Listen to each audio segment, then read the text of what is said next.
money for it. So yeah, 9 times out of 10 the upper decks were burned off, but that hull was in the water, and then you got your insurance money. So if you've been wondering how many years people have been cheating insurance companies, you can now take that story back to 1811. And we didn't practice that ahead. She really did, because a lot of people will say fire, but it was sinking according to the insurance company, but in reality, you're correct, it was fire. The minute they saw fire, fill the hull up and get her down, or we're not going to get any money out of this the way they did it. Now we're going to go a slightly different direction. We're going to go into excursion boats, because this is a different form of entertainment on the river. And this one was not because we had someone come with an idea from Europe. This one was because captains had boats.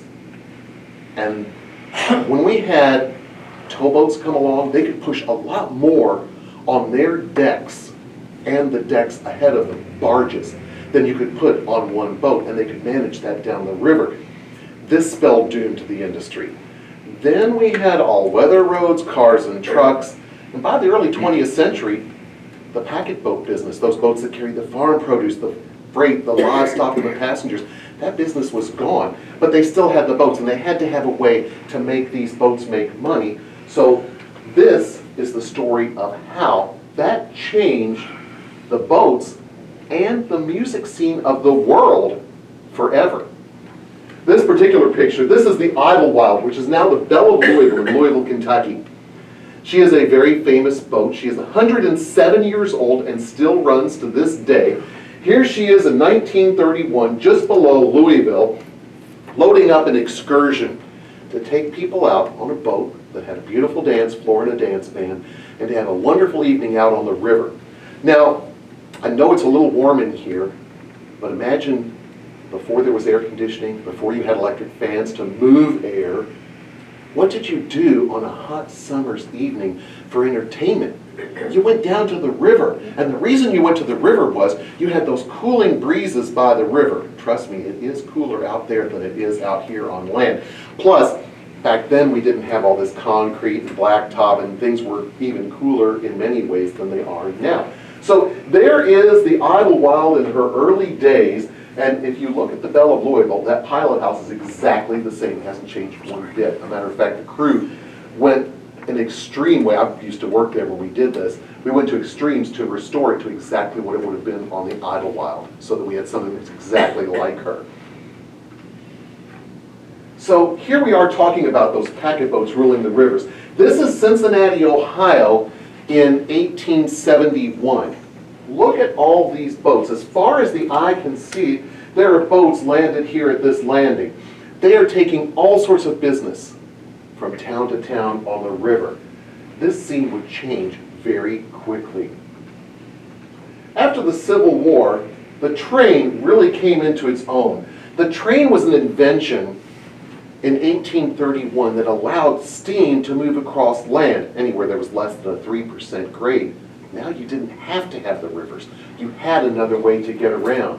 Then we also learned, as I mentioned, about the towboats. And here we see the Charlie Hook with coal barges in front of her. Here on the Ohio River, coal was #1 until about 20 years ago. And now petrochemicals are #1 on the Ohio River.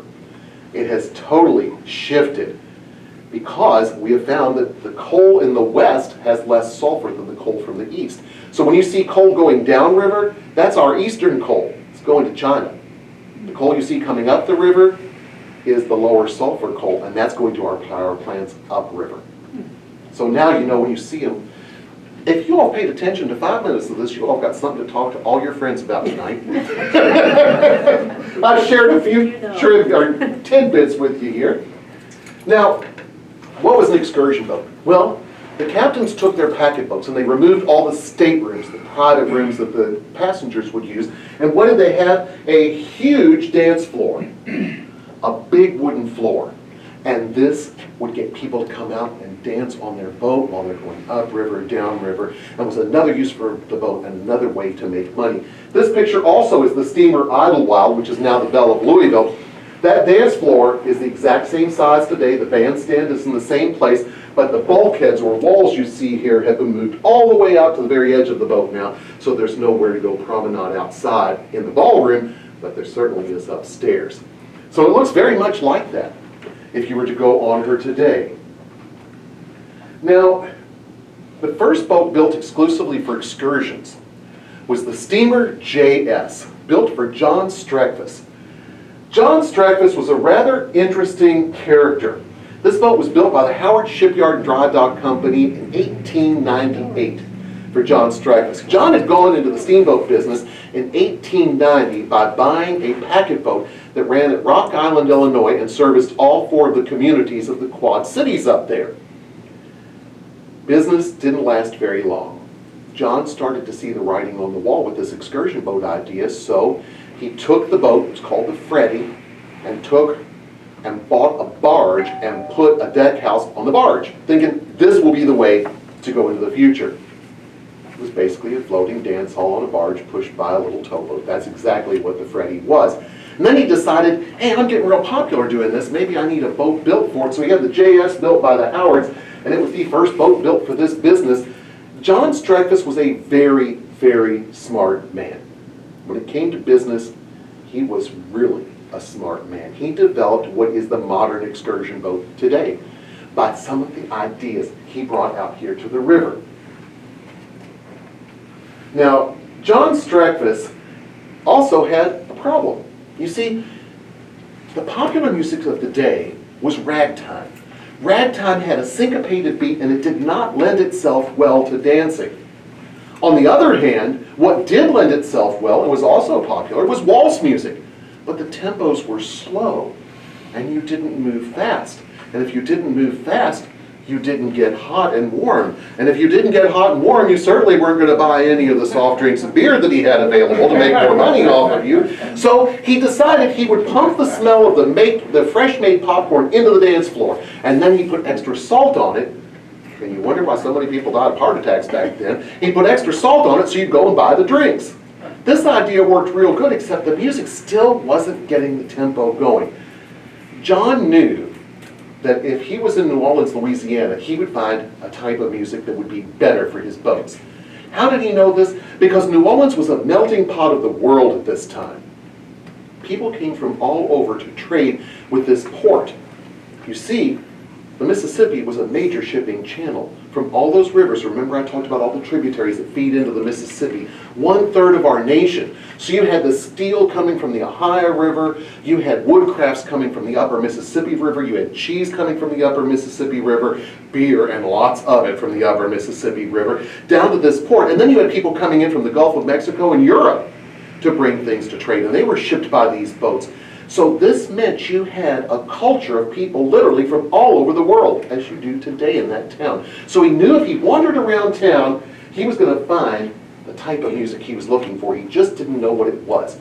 So he wandered all over the French Quarter, and as fate would have it, all he was hearing was ragtime. That was the big popular music of the day, and this wasn't working for him. So he strayed a little bit to the east, and a little bit to the south, and he found himself in a rather unique neighborhood. The neighborhood was Storyville. Anybody ever heard of Storyville before? Well, we'll tell you a little bit about it as we go here. Storyville was where he found this new type of music called jazz, J-A-S-S. And every one of these houses of entertainment were performing this music. Now, before I go any farther, is there anybody in the room under the age of 18? Okay, good. I think you know where we're headed here. These houses of entertainment were up and down the streets of Storyville, and the entertainment was young men seeking the company, if you will, of a young lady that might be doing this for reasons other than love and settling down for a home. There are many names you could use for this type person. I like to use a different word.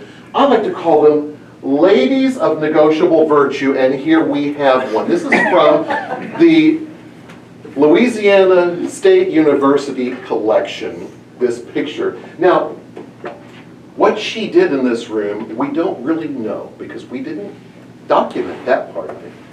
But she was alone with the young man in the room. And there was a madam that ran the operation. And she would have many young men waiting and not that many young ladies, if you follow my drift, available.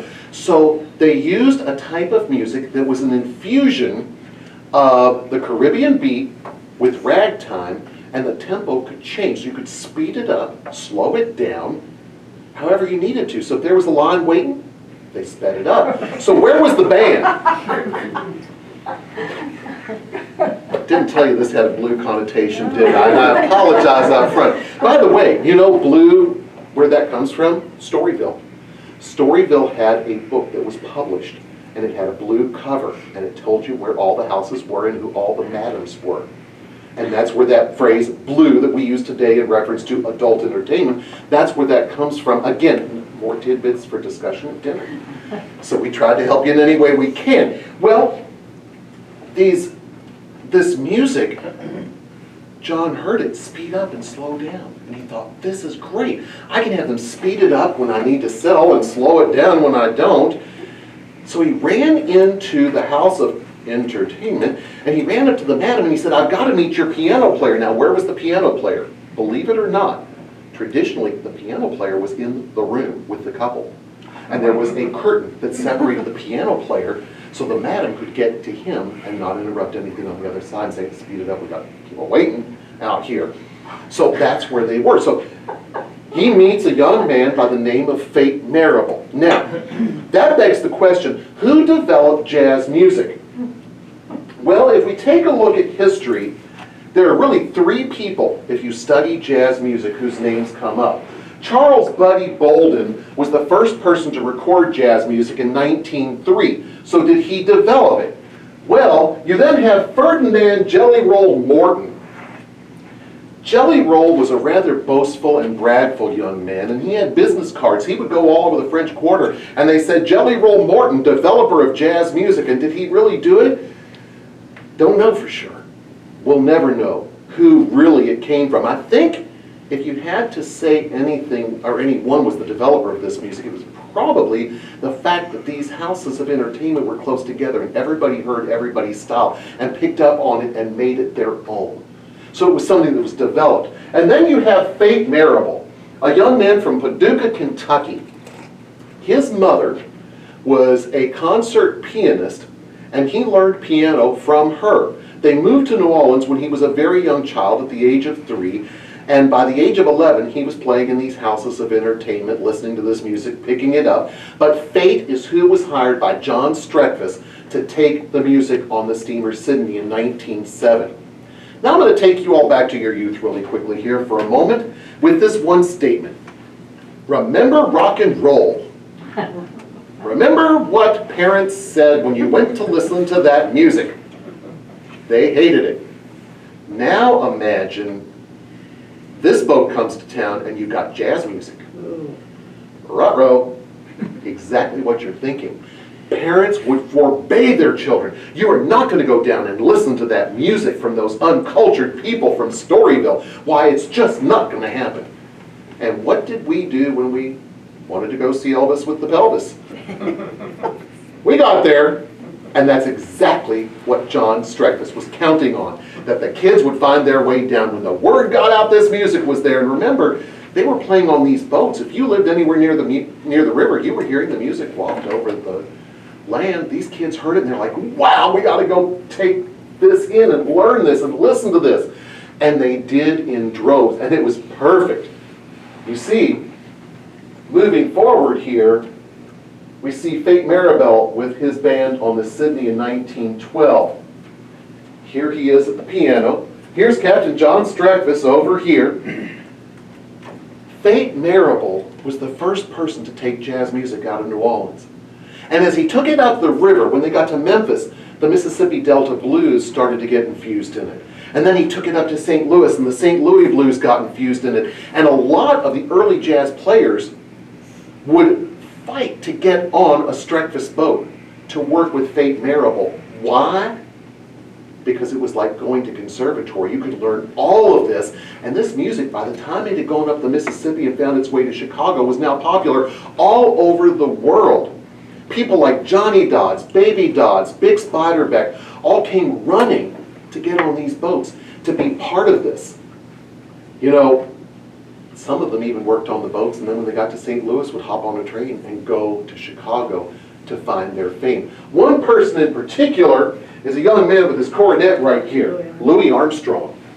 Louis Armstrong went to work in Fate Marable's band, played one season, and he decided when they got to St. Louis, he was going to go be famous. And he did. He went on up with Kid Ory up to Chicago, and he became famous the world over. Did you have any thought up to this moment that all this happened because of the river and excursion boats? You just thought we were having fun out there, but there's a really interesting story to it, and it all goes down to Storyville. Sorry about that, party. Don't share this with your grandchildren. So what about Streckfus steamers? What happened to them? Streckfus steamers, John Streckfus and his sons ended up running this company until 1981. Wow. They had some of the most famous boats ever to run the Ohio and Mississippi rivers, and they went from town to town, just like the showboats did. That mercurial traveling from town to town, and they'd use the calliope to call people down, and the advance man would bring the posters ahead of time and tell all about the boats. Now, some of these boats may be familiar to you. We have the Capitol. If you lived on the upper Mississippi River until the Second World War, that name meant entertainment on the river, as did the Senator here on the Ohio, which used to be called the JS Deluxe when it first came over to the Ohio. The Washington, which was originally the Sydney, used to come on the Ohio. And then the St. Paul, she generally did the upper rivers, but her very last season was on the Ohio. These boats are pretty big. They're some of the biggest packet boats that ever existed, and as he bought them, he converted them one by one into excursion boats. But, as all businesses do, bigger means better. And John Streckfus hatched a plan in the 1930s that ended up with the Steamer President, the first all-steel excursion boat to run on the inland rivers. She was originally a packet boat named Cincinnati that was converted at the St. Louis wharf into the President. She was the first Art Deco style boat. This picture right here, here she is at Dress Plaza down in Evansville, the one down here at the bottom. She is the last Streckfus boat to call on the Ohio River, the President. She has an interesting history, and we'll get into her history in a moment, but she was very popular, and then the Streckfi, I guess that's how you say Streckfus plural, decided to one-up themselves, and they hired Maisie Krebs, the famed interior designer of the Art Deco era, to develop a boat the likes of which nobody had ever seen on the inland rivers. Now, it was very common when you built an excursion boat to throw every superlative you could find at it, make it sound 10 times better than it was, but the Admiral certainly lived up to that. The Admiral, unlike the President, who carried a meager 3,000 passengers, carried 4,000 passengers at a time, and the dance floor could accommodate up to 2,000 dancers at one time. This boat, however, stayed at St. Louis almost its entire career, and here you can see, this is one of their advertising cards. They make her look sleek and maybe just a little bit longer than she might have been, but I'm telling you folks, she lived up to everything. That boat had things that no excursion boat ever had. It had an arcade on the first deck where the engines were. You could play games of chance down there. They even had pony rides on a boat for the kids. Then the second and third deck were the blue salon you see here, with the largest floating ballroom in America. It was huge. They had a band, they had mezzanines on both ends. Even the powder rooms, the women say, were unbelievable. Maisie Krebs designed each one and designed them after the different names of stars of stage and screen, the female stars, and themed it after that particular star. She was something else. But what happened to those huge boats? And what happened to the Streckfus Company?